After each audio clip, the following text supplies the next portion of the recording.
ഈ ഒരു ഷറാറ പാൻറ്റിന്റെ കട്ടിംഗ് ആണ് ഇന്ന് കാണിക്കുന്നത്. ഇതിന് ഹിപ്പ് അളവ് വരുന്നത് 11 ഇഞ്ചാണേ. അവിടുന്ന് ഇലാസ്റ്റിക്കിന് വേണ്ടി ഒരു 2 ഇഞ്ച് താഴേക്ക് അടയാളപ്പെടുത്തി കൊടുക്കുക.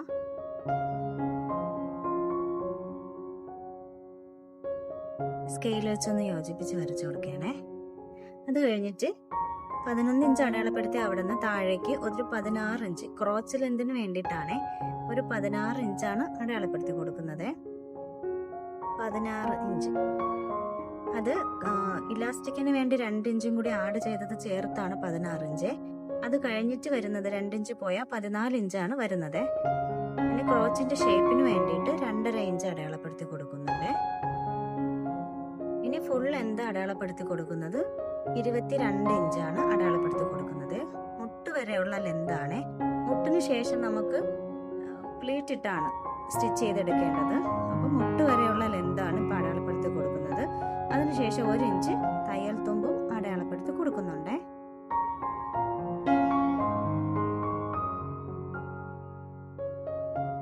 ഇനി അത് ഷേപ്പ് സ്കെയിൽ വെച്ചിട്ട് നമുക്ക് ക്രോച്ചിന്റെ ഷേപ്പും കൂടി അടയാളപ്പെടുത്തി കൊടുക്കാം. ഇനി ആ ഷേപ്പിന്റെ അവിടെ നിന്ന് താഴേക്കൊന്ന് യോജിപ്പിച്ച് വരയ്ക്കാവേ.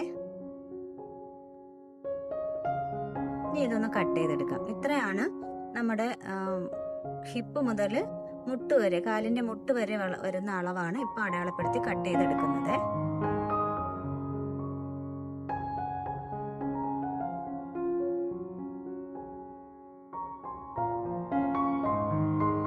അപ്പോൾ മുട്ട് വരെ വരുന്ന പാർട്ട് കട്ട് ചെയ്തെടുത്തിട്ടുണ്ട്. ഇനി ഇവിടെ നിന്ന് അങ്ങോട്ട് പ്ലേറ്റ് ഇട്ടാണ് സ്റ്റിച്ച് ചെയ്യേണ്ടത്. ഇനി അവിടെ നിന്ന് നമുക്ക് എത്ര ഇഞ്ച് തുണിയാണ് വേണ്ടതെന്ന് നമുക്ക് നോക്കാവേ. വീതി കുറഞ്ഞ സ്ട്രൈറ്റ് ലൈൻ ആയിട്ടുള്ള ഒരു ഫാബ്രിക്കാണ് എൻ്റെ കയ്യിലിരിക്കുന്നത്. അപ്പോൾ കുറച്ച് പാർട്ടൊന്ന് ജോയിൻ ചെയ്ത് കൊടുക്കേണ്ടി വരുവേ.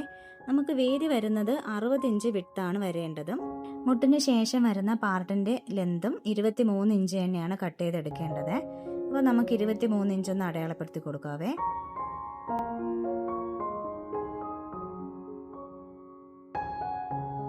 ഈ ഒരു ടൈപ്പ് തുണി ആയതുകൊണ്ട് തന്നെ വളരെ സൂക്ഷിച്ച് കൃത്യമായിട്ട് അളവൊന്ന് നോക്കിയിട്ട് കട്ട് ചെയ്തെടുക്കാൻ ഇച്ചിരി ബുദ്ധിമുട്ടാണ്. കയറി ഇറങ്ങി പോകുന്ന ടൈപ്പ് തുണി ആയതുകൊണ്ടാണ്. ഇപ്പോൾ 23 ഇഞ്ച് ഞാനൊന്ന് അടയാളപ്പെടുത്തി കൊടുത്തിട്ടുണ്ട്. ഇനി ഇതൊന്ന് കട്ട് ചെയ്തെടുക്കാം. ഈ ഫാബ്രിക് ഒന്ന് കട്ട് ചെയ്തെടുത്തു. നേരത്തെ ഞാൻ ഒരു കാലിൻ്റെ പാർട്ടാണ് കട്ട് ചെയ്തെടുത്തത്. വീതി കുറഞ്ഞ തുണി ആയതുകൊണ്ട് തന്നെ സെപ്പറേറ്റ് മാത്രമേ കട്ട് ചെയ്തെടുക്കാൻ പറ്റുള്ളൂ. ഇതിപ്പോൾ രണ്ടാമത്തെ കാലിന് വേണ്ടിയിട്ട് ഞാൻ 23 ഇഞ്ച് ലെന്തിൽ അടയാളപ്പെടുത്തി കട്ട് ചെയ്തെടുക്കുകയാണ്. പ്ലേറ്റിന് വേണ്ടിയിട്ടുള്ള ഫാബ്രിക്കാണ് ഇപ്പം കട്ട് ചെയ്തെടുക്കുന്നത്.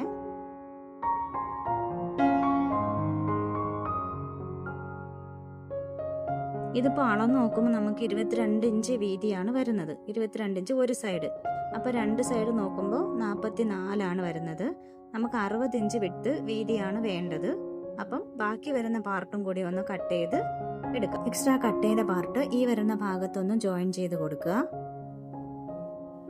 അപ്പം നമുക്ക് ഒരുമിച്ച് തന്നെ 60 ഇഞ്ച് വീതിയും 23 ഇഞ്ച് ലെങ്തും കിട്ടും. ഇവിടെ ഞാൻ 1 ഇഞ്ച് തയ്യൽ തുമ്പാണ് എക്സ്ട്രാ കൊടുത്തിരിക്കുന്നത്. നമുക്ക് 22 ഇഞ്ച് ലെന്താണ് ആവശ്യം. 23 ഇഞ്ചാണ് ഞാൻ കട്ട് ചെയ്തിട്ടുള്ളത്. 1 ഇഞ്ച് തയ്യൽ തുമ്പാണ്. ഇനി ഇതിന്റെ ലൈനിങ് പാർട്ട് കട്ട് ചെയ്തിട്ടുള്ളതാണ്. ഇത് മുട്ട് വരെയുള്ള ലെന്താണ്. ലൈനിങ് പാർട്ടിൽ കട്ട് ചെയ്ത് എടുത്തിട്ടില്ല. പലാസ മോഡൽ സ്ട്രൈറ്റ് ആയിട്ട് കട്ട് ചെയ്ത് വെച്ചിട്ടുണ്ട്. ഇങ്ങനെ ഈ മോഡൽ വെച്ചിട്ടാണ് കട്ട് ചെയ്തെടുത്തിട്ടുള്ളത്. പ്ലെയിൻ ഫാബ്രിക് വെച്ചിട്ടാണ് കട്ട് ചെയ്തെടുത്തിട്ടുള്ളത്. നമ്മൾ മെയിൻ ഫാബ്രിക്കിൽ മാത്രമേ പ്ലീറ്റ് കൊടുക്കുന്നുള്ളൂ. അതുകൊണ്ടാണ് മെയിൻ ഫാബ്രിക്കിൽ മാത്രം സെപ്പറേറ്റ് കട്ട് ചെയ്തെടുത്തിട്ടുള്ളത്. ലൈനിങ് ക്ലോത്തിൽ നമ്മൾ പ്ലീറ്റ് ആഡ് ചെയ്യാത്തത് കൊണ്ട് ഒരുമിച്ച് കട്ട് ചെയ്തെടുക്കുകയാണ് ചെയ്തിട്ടുള്ളത്.